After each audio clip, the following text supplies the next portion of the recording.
sa tournée à .m.o.u.retour.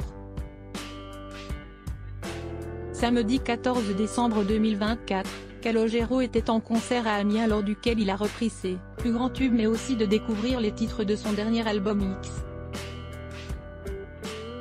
Le lendemain, le chanteur était sur les ondes de RTL pour évoquer son immense carrière, mais aussi la façon dont Pascal Obispo l'a aidé dans un moment difficile. En effet, avant de connaître une notoriété fulgurante, Calogero a rencontré une traversée du désert. À l'époque, j'avais un peu, aux yeux des gens du métier, la lèpre.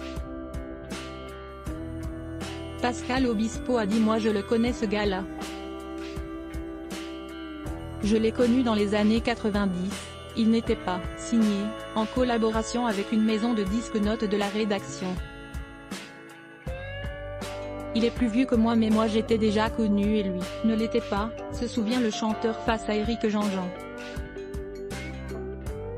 Il s'est souvenu de moi, il a appelé ma copine Delphine Benatar, mon amie chez qui je vivais et lui a dit: mais qu'est-ce qu'il fout? Lâche celui qui s'est séparé de Marie, la mère de deux de ses enfants, Pio, né le 4 décembre 2013, et Rita, née en avril 2016.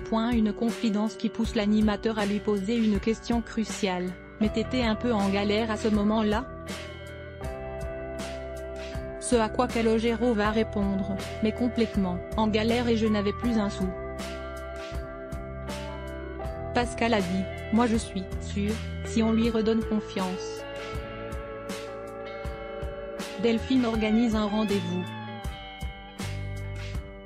On s'est revus, ça faisait 10 ans que je ne l'avais pas revu et il me dit: ok on y va, moi je vais te soutenir et fais tes chansons. La suite, on la connaît. Ce n'est pas la première fois que l'interprète de 1987, chanson utilisée par le Rassemblement National, se confie sur cette histoire. En effet, l'année dernière, sur le plateau d'En Aparté, il revenait sur la façon dont Pascal Obispo, qui vit au Cap Ferret, avait sauvé sa carrière. Il a fait office de directeur artistique et c'était une période extraordinaire parce que c'était un peu comme quelqu'un de ma famille qui me remettait sur le chemin de mes influences, indiquait le père de Nina.